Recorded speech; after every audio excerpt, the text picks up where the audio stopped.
What's up, you guys? Welcome back to my Patreon. Thank you to all of you guys who have chosen to be patrons of mine. It means a lot to me. Today I'm going to read you my diary. It's not the whole notebook, but it's quite a bit of pages. And I'm going to cringe all the way through this diary. But I've kept a lot of things out of the diary and not read them on mine because I was afraid of being judged. I want to give you guys a trigger warning. There's talks of domestic violence in this. There are talks of, drug use. There are talks of mental illness. There's just all kinds of triggering shit that can be talked about in this diary. So I just want to give you guys a trigger warning. I also want to tell you to please remember that this diary, I was writing it while I was in active addiction, okay? I was saying things that I don't mean and that I shouldn't have never said, but this is going to give you an insight of what it was like inside my brain as a person in active addiction. Okay, sorry, I was just looking to see. So let's begin. March 24th, 2013. Neil and I are going through a bit of a rough patch in our relationship. Our living situation is, well, we do not live together. Due to a no contact order that the state is pressing, third-degree battery charges on Neil. Due to a March incident, he choked me and cut my arm 4 times with a steak knife. Really scary night and extremely uncomfortable.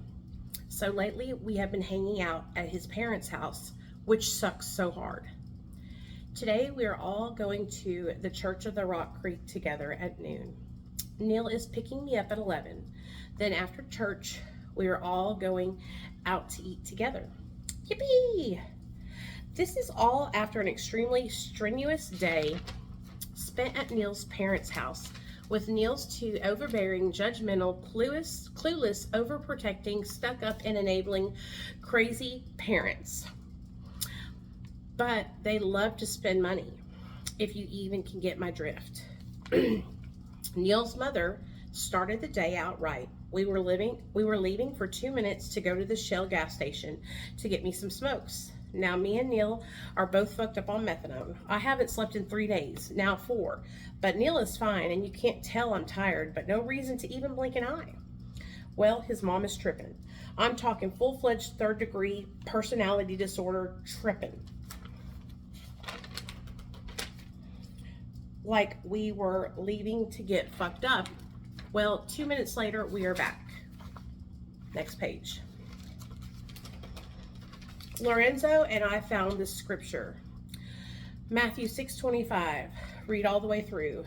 My mantra for the day. Therefore, do not worry about tomorrow, for tomorrow will worry about itself. Each day has enough trouble of its own. Lorenzo was the next door neighbor's cousin, Joe. Another blank page. March 25th, 2013. Where is Neil? It's 10:30 p.m. and I haven't talked to him since 6:14 p.m. So Sunday was just as terrible as I expected. Sunday morning, Neil's dad called me out at the breakfast table. Yeah, he did that. I've been up for 4 days straight, no sleep on Neil's methadone. After about 2 days like this, I start losing control of my nerves, my bodily functions, everything. Well, Neil's dad asked why I could not stay still at the table, and I freaked out. I had a panic attack and everything. Neil taped me, recorded me, and I watched it over and over, and I cannot believe I'm alive. His mom and dad wouldn't let me stay with him, so I hurt myself really bad last night. I tore the whole apartment to pieces, sleepwalking and running into things over and over. I ran so hard into the alarm system, this box that stuck out from the wall, that I got knocked smooth the fuck out and pissed my pants. Me and Neil are probably not going to make it through this stupid shit.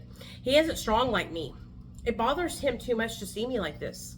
But he can OD on methadone, eyes rolled back in his head, and he has these little miniature seizures and can't piss or hold himself up to pee. Picks his face and body till it's raw and infected.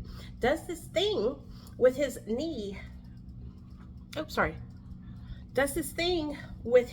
neck, mouth that I think he is going to have a major seizure, stops breathing, etc. But when I do it, he doesn't want to deal with me or babysit me. Neil asked his mom if I could stay with him last night, but she is worried about me staying, never leaving. Ha ha ha ha. Neil knew I did not need to be alone, but we had absolutely no control over the situation. So on our way home, we fought. Neil told me numerous times in the truck and on the phone Sunday night and Monday morning that he didn't want to be together, that what we both felt and still were feeling at the present moment was fake, not real, and that we better go ahead and end this now, 6 months before things start to get too serious. Well, for me, I hate to inform you, but these past 6 months were the greatest 6 months of my whole entire 31 years of living. Maybe we both have lost our jobs, cars, and trust from our families, but what I have learned and gained from being with having, loving, and seeing Neil Pludre every day of my life is far greater than anything I can ever explain in words. Neil has truly taught me the true meaning of love. The love we have for one another is unconditional, or at least what I feel for Neil is. Oh, wow. Finally, peace. I kicked Lorenzo out. So Lorenzo didn't even live with me, you guys. But he was freeloading on Joe's couch, his cousin, and he came to my house and he like stayed for like a week and wouldn't leave. I remember that. He's like a 50, 60-year-old black man that would smoke crack with me at night. March 26, 2013. Neil and I went on a movie date today. It was wonderful. Our second real date together. We went to Breckenridge Movie Theater and saw Oz, the prequel to The Wizard of Oz. It was good, or at least what I saw of it. The second half of the flick, I was giving Neil movie head. Yes, we had sex in the movie theater. First time for that. I started my period while he was fingering me and didn't even know it. I'm happy though. It was late, like 13 days. It hasn't been late like that in like 3 months. Season change is what affects it. Neil and I, season change. Bitch, you were so high on so many drugs that's what affects it. But I say season change. Do you see how out of touch with reality I was? Okay, I digress. Neil and I are deeply in love. I thought we were pregnant. I'll be honest, I wanted to be. See how selfish I was? We already have the boy's name picked out. And listen to these names that I had picked out. Aiden Anthony, Aiden Neil, Aiden Mark. Ugh. How could I be so selfish to want to bring a child into the world while I was like that? That's why I wanted to tell you guys to please, when you're hearing me read this, please take it with a grain of salt, because I was an active addiction and I'm so ashamed that I said these things. I'm so ashamed that I talked about Neil's mom like this. You know, as far as the domestic violence, Neil didn't choke me at all, y'all. What had happened was we got into an argument. He was high on crack. He started fucking freaking out. He grabbed a steak knife and grabbed my arm, and I pulled away from him, and it didn't go and bleed or anything. It was like a scrape. Okay, it wasn't even like a cut. And I freaked out and I started screaming, call 911, call 911. And the police came and arrested him, and he got charges on him for battery because of me, because I lied, because I was high and I was fucked up and I made this huge big deal out of nothing. And it makes me feel so horrible to this day. Thank God we were able to have Neil's record expunged and sealed, so that's not on there anymore. But you know, it affected my husband where he lost his handgun license and a lot of things. And so I feel really guilty about that. Friday, March 29th, 2013. Well, today has just begun. It's 6 a.m. and I stayed up the majority of Thursday night. Joe stopped in, the guy that lived next door that was 51 years old, and Tim, the next door neighbor, came through too. Tim kicked Casey out yesterday, his girlfriend. I don't know what for exactly, but she's gone for good, or so he says. Today I'm going to Cheddar's, McDonald's, the Cupcake Store, the Gourmet Mexican Restaurant, Payway, Starbucks to put in application. Me and Neil have been going to Maumelle Park the past few days. We just bring blankets and pillows, drinks, and just lay there together, sleep and meditate in the nice outside air.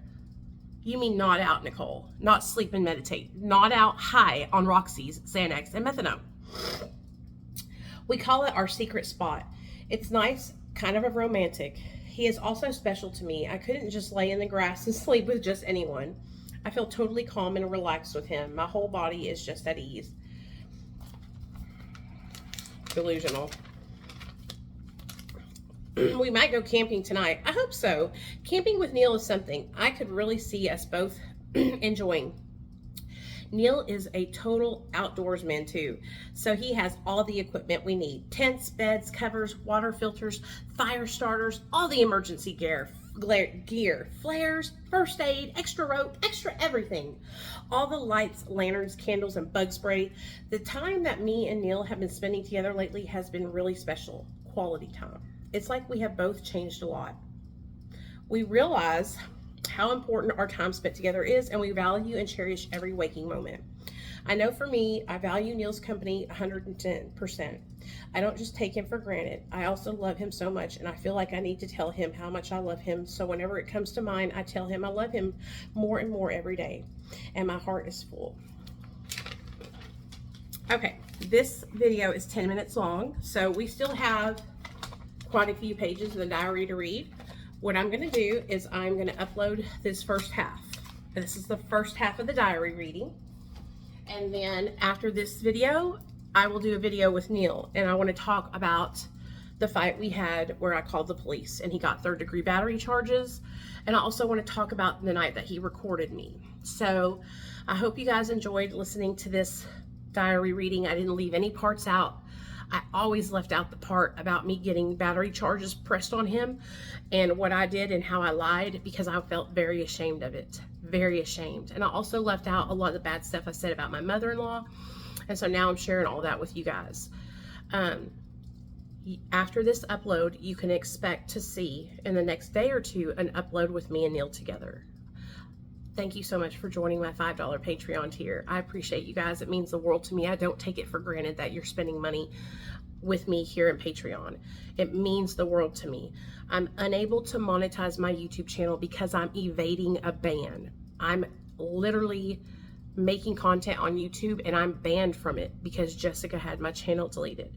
So the fact that you're supporting me through Patreon, it helps me. It is supplementing what I would get from my YouTube videos. So thank you so much. It means the world to me. I love you guys, and I hope you look forward to the next video with me and Neil. And also expect a bonus video of Nate's birthday party tomorrow. So I hope you enjoy it. Bye.